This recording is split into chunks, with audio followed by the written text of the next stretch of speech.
What's up, gang? Tim Newbold from Skillfire. Gang, today I want to do something really special with you. I want to answer some of our most frequently asked questions when it comes to OKR. Doesn't matter whether we're running events, we're doing things one-on-one, we're just out talking to people. We get so many questions, and they're actually really common, the number of questions that we get. And we see a bunch of mistakes too, that if people knew the answer up front, they'd probably do a whole bunch better. So today I wanted to share with you some of our most frequently asked questions, and questions that are probably going to save you a bit of pain and suffering. So probably the most important question that we get asked, because it's an implementation level thing, is should we have an overarching OKR for the business that aligns everyone in the business, or should we just do it by department? Now, this is really important because remember, OKR is about aligning and connecting the business and driving focus. Now, if you don't have a goal that sits at the top of the tree that aligns focus for everyone, you're inherently going to have people going in different directions and pulling against ourselves. So while you might want to have department level goals, at the top of the tree, you need to have that business level one. Now, if you're just starting out and it's just your department doing OKR, having an OKR at the top of the department is more than fine because that's going to connect and align all the teams underneath, right? But it really does need to be sitting at the top to get that focus and alignment. So that is one of the most common questions and mistakes that we see, where organizations tend to go straight to the department level and don't have that one aligning, overarching objective and key result. That then leads me on to my next one. How many goals should we have? You would have read a whole bunch of stuff about Google and other companies having between 4 and 5 objectives and 4 or 5 key results per an objective. That's 25 data points. That is a hell of a lot. You need to get that down, my friend, and get to focus. And this is where OKR, again, it's about focus. Why would you have so many goals? We recommend starting off with one. Sounds really hard to imagine, but it really is about choosing what's most important. And so we ask the question when we're talking to companies that are trying to do this, if nothing were to change over the next quarter, except for one thing, what would it be? And so that question is really important, because if you think about it, if I ask you what's most important, there's lots of important stuff. But if you have to think about one thing that's important and everything else goes down, then that really drives a lot of focus. So that is my second tip. Make sure you've only got one objective at each level of the business. So you might have one at the top of the business, but then for a product team, you might have one OKR as well that aligns to that overarching objective. So it doesn't mean everyone shares the one OKR through the whole business, but it does mean there's that really radical focus that links us into it. Then we come to my next one, which is, what does a good objective look like? We've got an acronym, and we'll share a cheat sheet in the comments that you can have a look at to see what makes a good OKR. But the really, really short version is it's inspirational, it's engaging, it's manageable. You can actually deliver it and achieve it within a cycle, so ideally within a quarter. And every now and again, they might bleed on a little bit, but that's okay. It's really about getting the focus of trying to achieve it in a quarter. And if you don't quite get there, you might have it go over another quarter. If you're doing it for 3 or 4 quarters, something's really gone wrong. You're not delivering on the outcome. They're about changing the business, so your objective needs to talk about change and definitely just getting that engaging spirit of the why. Why are we doing this goal? That's really important. The key result, on the other hand, they've got to be metrics. It's not about ticking something off the list. You know, we're not talking about running a number of events. We're not talking about creating a plan and ticking that off.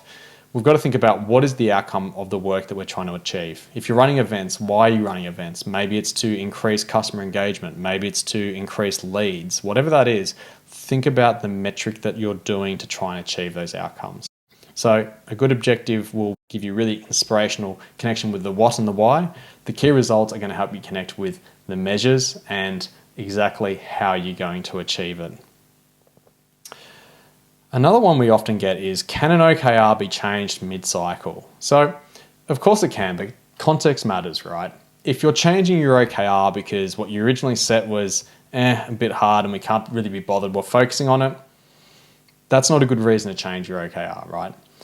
If new information comes to light and it says, you know what, the problem that we're trying to solve or the direction that we're going in is no longer correct, then absolutely change your OKR to whatever will get the right level of direction and focus for you.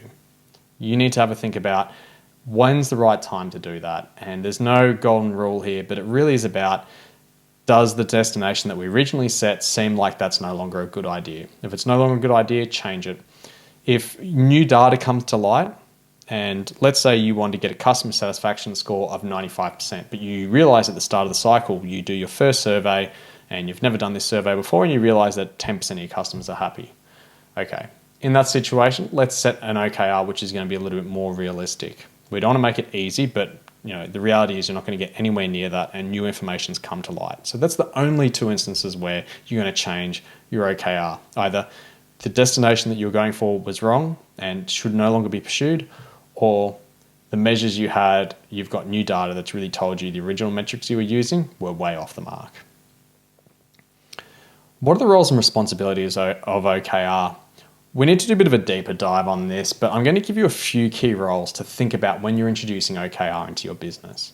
The number one is the performance coach. This is the one that is responsible for the success of the business. Now, often this will be the CEO or the chief of staff or the chief operating officer, someone who's really interested in the organization being successful. They're at the top of the tree because they've got to drive and challenge the entire work system to be successful. Now, they are going to be obviously limited in time, but it is still such a critical role. So they leverage what we call OKR champions. And effectively every team in a business should have someone as the nominated champion. This might be a team lead, or it might be an aspiring leader, or someone who's just really passionate about goals. But either way, every team is going to have a team member that is going to champion OKR for them. And what that means is those team members are going to set up the OKR events, make sure that there's collaboration happening between teams. They're going to also make sure that teams are tracking their OKRs. So by having this champion network, we're really extending the influence and ability of the performance coach to help drive outcomes for the business. People leaders, of course, as well, are going to be part of this picture. They've got to be making sure that they're supporting their team members to achieve their team's goals. So as a one-on-one, you'll be sitting down with your direct reports and talking about how they're going on their goals, what are they trying to achieve, how can you help them be successful. It's a really powerful forum for discussion. And then, of course, we've got the team members who are going to do the work to deliver on the key results. So they're going to be measuring their own success by delivering, whether it be features if you're in a product team, if you're in an operational team, maybe it's giving a better customer experience and solving your customers better on the phones. Either way, they're going to be really trying to drive those sort of outcomes. Now, a big problem we see with goals and traditional goals is you set them at the start of a year and you forget about them until the end of the year. And then you've got to quickly try and work out how was all the stuff that I did tied back to my goals somehow.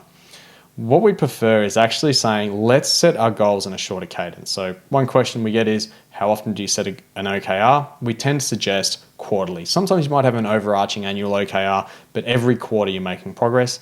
If you're a startup or a scale up in a really fast moving environment, you probably want to have an OKR set every 6 weeks. So you've got to work out what's right for you. The other part of that though is not only just having a short, near focused OKR that links to a big picture strategy, it's also checking in on that weekly.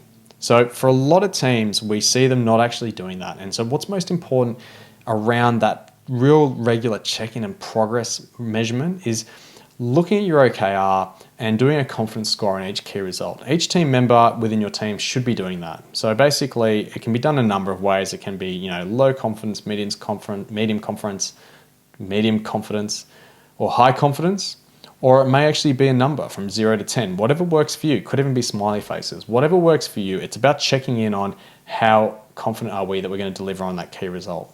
And that's just because sometimes you mightn't see the actual numbers move, but there might be a bunch of good work happening behind the scenes. And so by having that discussion as a team, you're going to make sure that your goals are top of line and top priority, but also getting progress. The other part that I suggest is if you're in a Scrum team that runs to a cadence that might be 2 weeks and you're already in that sort of cadence, you don't need to do it weekly, maybe shift it to fortnightly. But whatever your meeting cadence is, try and keep it down to a weekly or fortnightly kind of activity. Anything longer than that is way too long.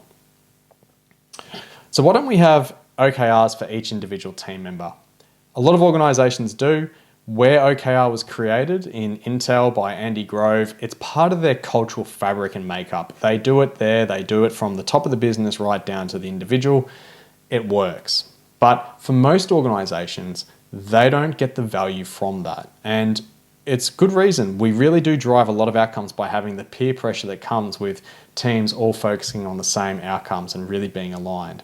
So what we tend to suggest is do the team level OKRs first, and we suggest not doing it at an individual level. If you do, test it out and also be clear on why you're trying to do that. Because if it's a thing of an accountability, really, it might be about how you're setting your team-based OKRs. Maybe you need to be having more regular check-ins. Maybe you need to have more robust conversation. So yeah, try and avoid the individual OKRs if you can.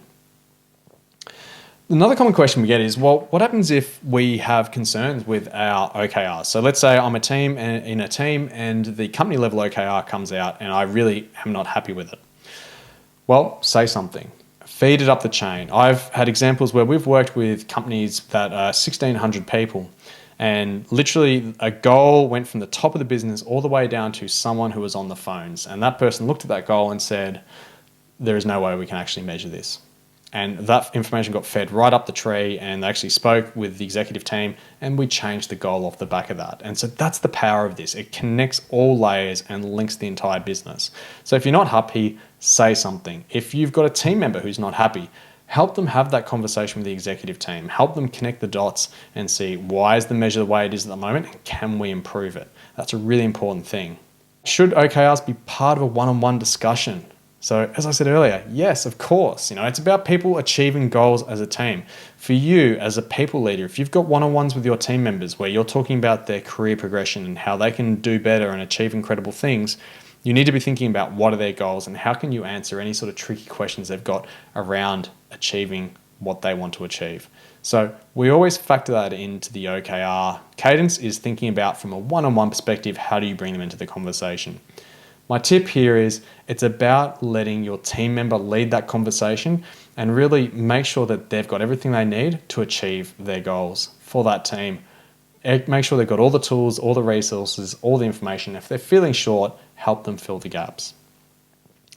Folks, we've got so many more questions that come up, but I think those were the top few questions on my mind, the ones which are really high impact and focused. I hope that you can take that away and apply that in your environment right now. Now, if you do have other questions, you can always put a comment below, or we also have our online communities and learning platforms. So I'm going to include a link to that in the comments. There's also free OKR training that you jump on as well. So I encourage you to sign up for that and have a bit of a look at that too.